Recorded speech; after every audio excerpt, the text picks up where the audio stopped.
Olá, mais uma vez aqui estamos com o nosso programa Os Gedeões. Um programa feito especialmente para você, vindo do coração de Deus.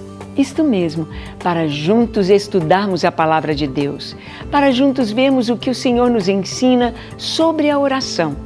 E nestes dias temos conversado sobre os alvos de oração do Ministério 24 Horas Diante do Senhor. O que oramos ali nas torres de oração, os nossos alvos. E no programa de hoje vamos conversar sobre este tema, orando pelas autoridades e pelos acontecimentos mundiais. Como devemos olhar as coisas ao nosso redor, como devemos ler estes acontecimentos e levá-los ao Senhor em oração. Você está pronto? Deixe o seu coração aberto para o Espírito Santo falar com você. O programa Os Gedeões está começando.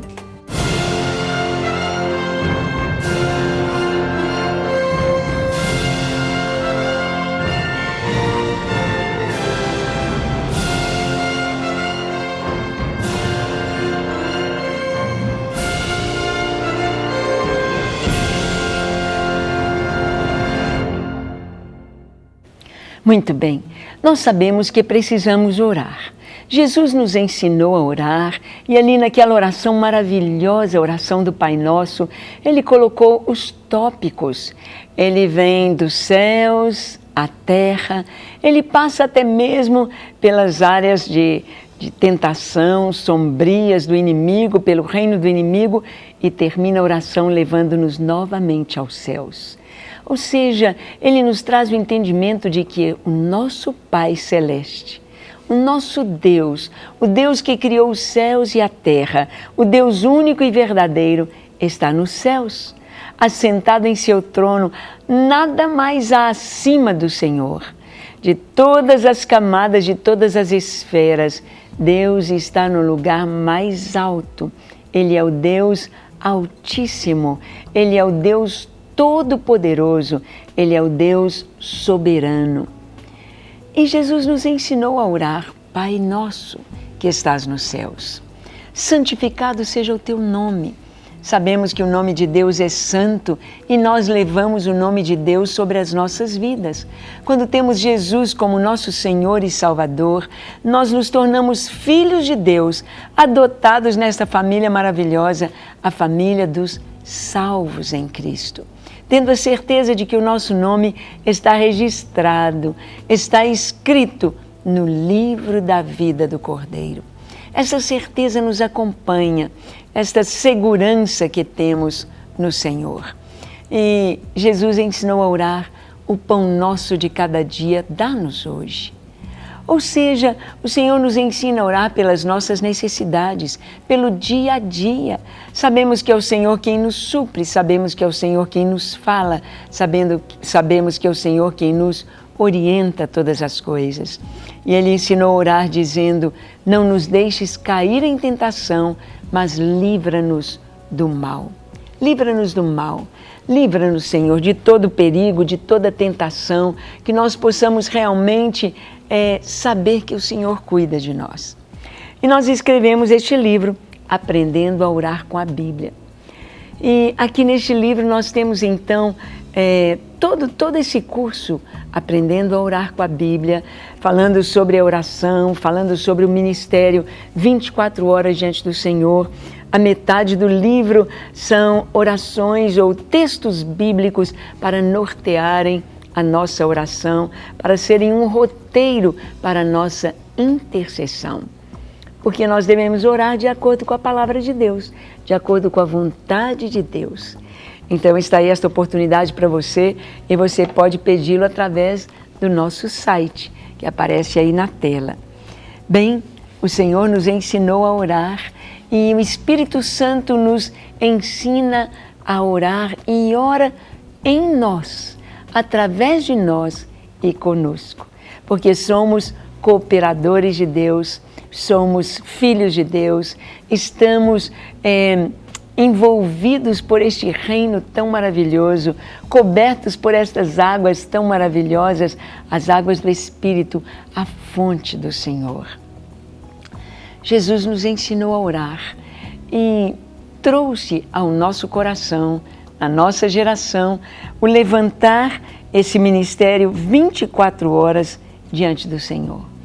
Um exército que é mundial, um exército que já está em mais de 40 nações, em todo tipo de igrejas, de denominações, trazendo essa unidade tão linda do corpo de Cristo, pastores com os mais diversos sotaques, idiomas, orando juntos. O povo de Deus em unidade, o povo de Deus buscando avivamento, o povo de Deus buscando a presença, a doçura da presença de Deus conosco. Este exército que tem essa autoridade para que possamos fazer atos proféticos em toda a terra.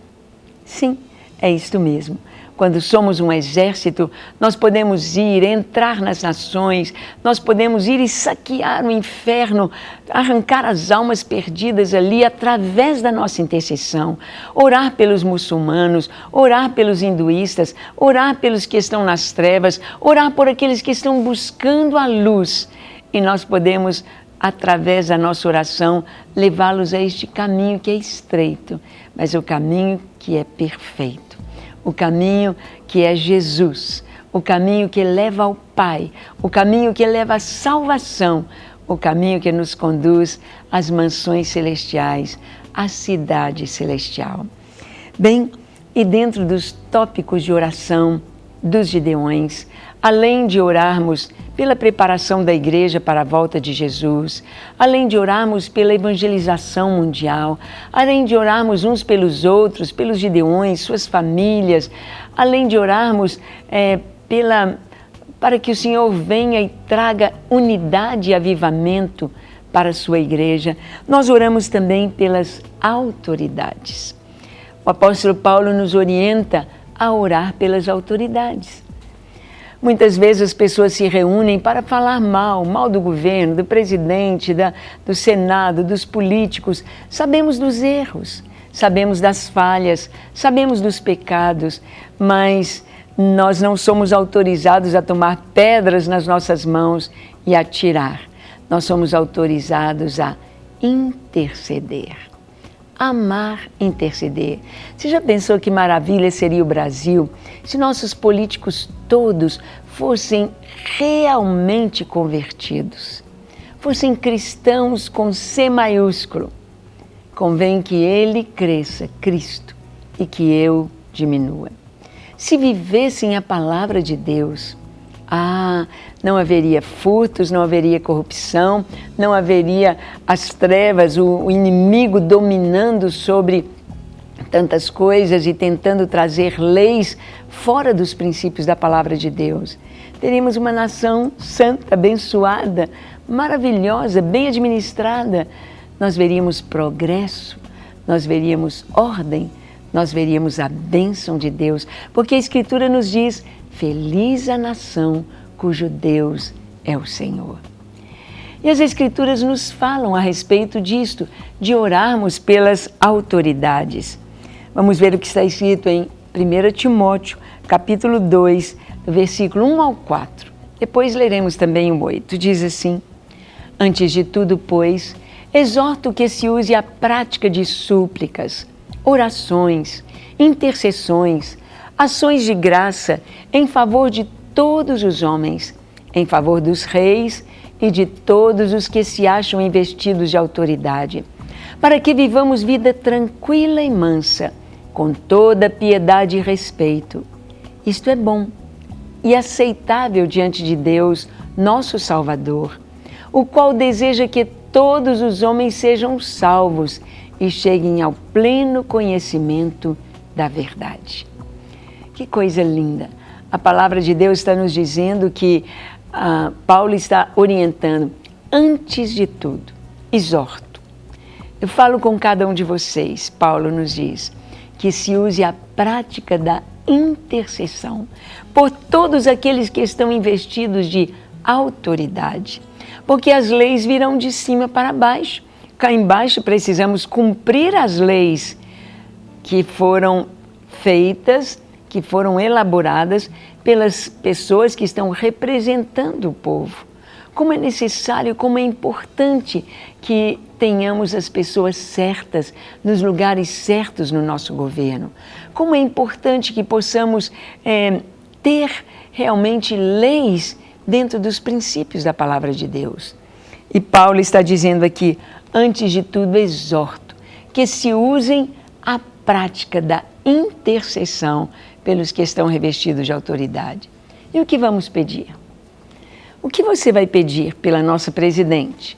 O que você vai pedir por este momento tão especial que o Brasil vive, um momento delicado, um momento de histórico em que nós podemos caminhar para um romper de limpeza, um romper de não à corrupção, um romper de liberdade, um romper de bênção, a nação voltando para a palavra de Deus, para os princípios eternos da moral e da bênção, e de sermos bons cidadãos e de levantarmos o nosso país com trabalho, com progresso. Ou podemos retroceder, podemos cair num buraco muito grande, num abismo, como aconteceu com Venezuela, tem acontecido com Cuba, tem acontecido com tantos países que vivem em sofrimento, e o povo sofrendo, e o povo sentindo o peso. Se fossem tão bons os governos, se fossem tão boas as leis que ali regem, eles estariam bem e felizes. Eles estariam, todas as pessoas do mundo queriam viver naquele país, mas os próprios patrícios estão fugindo do seu país. Então precisamos orar pelo Brasil. E o que vamos pedir? Pedir que Deus incline os corações dos que estão investidos de autoridade para estarem na vontade de Deus. Vamos pedir que estas pessoas possam ser salvas, possam conhecer plenamente a verdade, conhecer Jesus, serem transformadas por Ele, terem o respeito à palavra de Deus, amarem o Senhor, amarem Israel. Por que amar Israel? Hoje as pessoas olham para Israel simplesmente como uma nação, simplesmente como um povo, mas se esquecem de que Deus, o Deus Criador, o Deus que governa as nações, o Deus que tem poder sobre as estrelas, sobre os homens, sobre as nações, o Deus que é soberano e o Todo-Poderoso, é o Deus de Israel. É o Deus que deu as leis àquele povo, é o Deus que deu a sua palavra ao seu povo, é o Deus que tem estado na história do seu povo em todo o tempo. Não queremos dizer que Israel seja inocente, esteja fazendo tudo certo, tudo da maneira correta, mas queremos dizer que Deus tem um plano, um projeto para Israel e não abandonou o seu povo. E é preciso que nós, que somos brasileiros, amemos Israel, amemos este povo. Nossa história está totalmente ligada com Israel. Até o nosso nome Brasil não vem de brasa, brasa é com S, Brasil era com Z.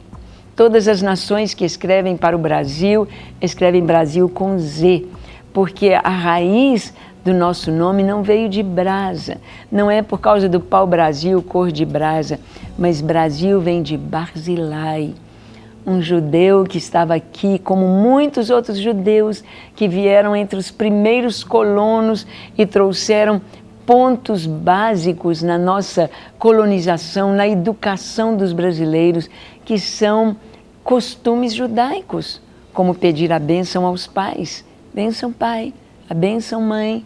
Deus te abençoe, meu filho. Isso é um costume judaico, é um costume que o Brasil herdou dos judeus. E nós vemos então que Barzilai, que era um comerciante, foi o primeiro comerciante a exportar o pau de ferro, e por causa do seu nome, Barzilai, Barzilai, Brasil, o pau Brasil, o pau do Barzilai, o pau do Barzilai, o pau Brasil. Veio o seu nome aí. Então, Brasil vem de Barzilai. E se você vai a Israel, eles vão dizer, de onde você vem? Você diz, eu sou brasileiro. eu venho de Israel, eu venho do Brasil. E os judeus, os israelenses vão dizer, você é Barzilai. Barzilai em hebraico é brasileiro. Então vemos que nós estamos ligados a Israel. E a palavra de Deus nos diz, benditos os que te abençoarem e amaldiçoados os que te amaldiçoarem. Há uma bênção para quem abençoa Israel. Há uma bênção para quem está do lado de Israel. Nós vamos vendo as nações que se afastam de Israel, a bênção vai afastando deles também. É necessário que cumpramos o nosso chamado. Oremos pelas nossas autoridades, levantando mãos santas. Olha o que diz o versículo 8 de 1 Timóteo, capítulo 2. O versículo 8 diz assim, quero, portanto, que os homens orem em todo lugar, levantando mãos santas, sem ira e sem discussões. Quero que todos os homens orem, levantando mãos santas, orando por todos os que estão em todo lugar, pelos varões, pelos homens, pelos que estão em autoridade. Deus nos manda orar. E os gideões, nas torres, nós oramos pelas autoridades, oramos pela conversão deles, oramos pelas leis, oramos para que o Brasil seja guardado de todo e qualquer impedimento de liberdade, que tenhamos liberdade para crescer, liberdade para produzir, liberdade para falar, liberdade para orar, liberdade para exercer a nossa fé, liberdade. Essa liberdade só o cristianismo, só a Bíblia oferece. As outras religiões, não. Mas Cristo oferece essa verdadeira liberdade. Bem, orar pelas autoridades. E um outro ponto que nós oramos também pelos acontecimentos mundiais e pela paz de Jerusalém. Estamos vendo aí as notícias, cada dia notícia de guerras, de atentados, notícias de terremotos, de ciclones, de incêndios, de tsunamis, notícias de cataclismas, notícias de aviões caindo, notícias de desastres ecológicos e desastres entre os homens. E o que fazemos? Apenas assistimos a notícia e falamos, oh. Não, nós oramos. O Gideão ora por toda a terra, onde está havendo alguma coisa tão terrível, um terremoto, que o Senhor ali esteja presente, que a igreja cristã esteja ali presente para ajudar as pessoas, para ajudar os sobreviventes, ajudar as famílias enlutadas, para mostrar a sua presença, para orar com esse povo. Eu me lembro aqui no Brasil, quando houve aquele incêndio naquela boate lá em Santa Maria, no Rio Grande do Sul, a igreja visitou aquelas famílias, visitou os lares daqueles jovens que morreram ali naquela boate e trouxeram uma palavra de ânimo para os seus pais, para os seus parentes, uma palavra de amor. Nós oramos para que realmente a igreja possa estar presente. Na Indonésia, antes do tsunami, havia 8% de crentes na Indonésia. Depois do tsunami, esse número passou a ser 20%. Por quê? Porque quando houve o tsunami, aconteceu que mais ou menos um mês antes do tsunami, na cidade, na capital de Jakarta, os muçulmanos mataram 3.000 cristãos. Mandaram que eles colocassem, todas as pessoas pusessem os símbolos islâmicos nas suas portas. A porta que não tivesse símbolos islâmicos significava que ali moravam cristãos ou outras religiões. E os símbolos cristãos, eles marcaram as casas dos cristãos e mataram de maneira violenta, terrível, pondo fogo nas suas casas, 3.000 cristãos. E em seguida, menos de um mês depois, veio o tsunami. E no tsunami, os noticiários disseram mais de 300.000 mortos. Pela ONU, pelos dados da ONU, este número é bem mais elevado. Mas que sejam 300.000 mortos, Quem vai consolar estas famílias? Quem vai ajudar estas famílias a recuperarem os seus bens, as suas casas? A igreja foi. Os cristãos foram. E pregaram, e falaram, e mostraram amor. E houve milhares de conversões de muçulmanos a Cristo. Porque eles disseram, nós matamos, nós usamos ódio, nós guerreamos, nós abusamos do Deus dos cristãos. E eles mostraram para nós amor. Então esse número, essa estatística agora, 20% de cristãos na Indonésia. Isso é maravilhoso. Nós oramos então pelos acontecimentos mundiais. Oramos pela paz em Jerusalém. Vamos ver o Salmo 122, é o Salmo que nos fala disso. No versículo 6 encontramos esta ordem do Senhor. Ele diz assim, orai pela paz de Jerusalém, sejam prósperos os que te amam. Esse é o versículo 6. Orai pela paz de Jerusalém. É Deus nos falando para orar pela paz de Jerusalém. Por que a paz? Nós sabemos que ali é como um barril de pólvora. Sabemos que ali estão os palestinos, ali estão os árabes, ali estão muçulmanos, nações tão radicais, muçulmanas, que entre eles mesmos eles se matam. Sunitas matando xiitas, xiitas matando sunitas, se degladiam, põem fogo, como o exército, o Estado Islâmico pôs fogo naquele piloto jordaniano, que era um muçulmano, matando-se entre si, porque se dizem religião de paz, mas trazem terror e guerra entre eles mesmos da própria fé. Eles chamam de infiéis todos os que não concordam com eles. E então vemos que de paz não há bandeira alguma. Pelo contrário, guerra santa é o que dizem. Guerra santa é o Corão.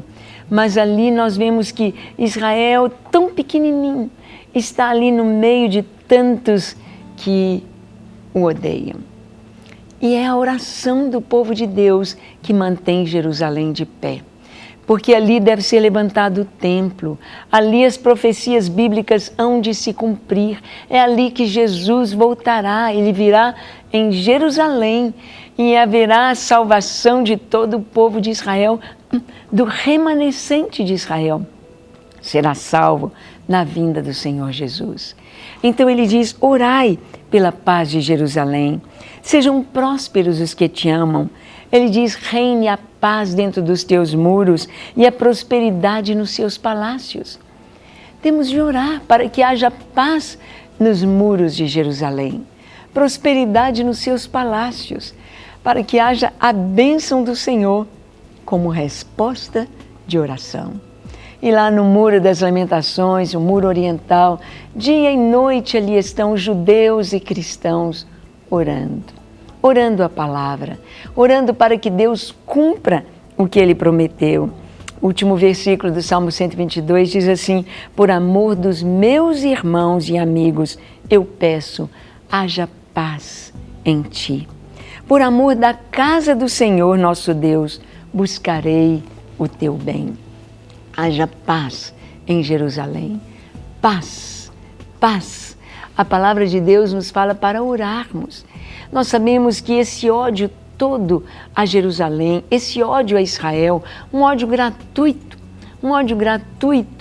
porque nós sabemos que Israel não invade, Israel tem respondido aos ataques. Israel está cercado de inimigos e se não for a oração, se não for Deus, o Deus de Israel, que agiu no passado, e que continua agindo nos nossos dias. O Deus de Israel que protegeu ali o seu povo na guerra do Hamas, contra aqueles mísseis lançados com foco para Tel Aviv, para lugares tão populosos, Deus desviando mísseis, Deus cuidando do seu povo, Deus trazendo vitória. Deus mostrando que Ele cumpre a sua palavra. E Ele nos diz, orai pela paz de Jerusalém. Sejam prósperos os que te amam. Haja prosperidade e a bênção do Senhor. Se o inimigo pudesse, ele engolia vivo ele destruía, ele varria Israel do mapa, como algumas autoridades inimigas de Israel já pronunciaram. Mas o Senhor cuida para que a sua palavra se cumpra. Vamos orar então? Vamos orar pelas nações. Feche seus olhos, curve a sua fronte. Se for possível, se ajoelhe e ore comigo dizendo assim: Senhor, eis-me aqui em Tua presença. Eu te apresento o meu coração e a minha vida. Lava-me, Senhor. Perdoa-me de todo pecado. Purifica-me. Dá-me um coração puro e semelhante ao Teu. Eu me entrego a Ti para Te amar e Te servir todos os dias da minha vida. Eu me entrego a Ti para fazer a Tua vontade, para andar em Teus caminhos e para alegrar o Teu coração. Recebe a minha vida, a minha família, tudo que sou e tudo que tenho, eu entrego a Ti. Pai, oramos pelas pessoas que estão agora orando conosco. Àqueles que estão enfermos, envia a Tua cura. Os que estão presos ao vício, ao pecado, sejam libertos em nome de Jesus.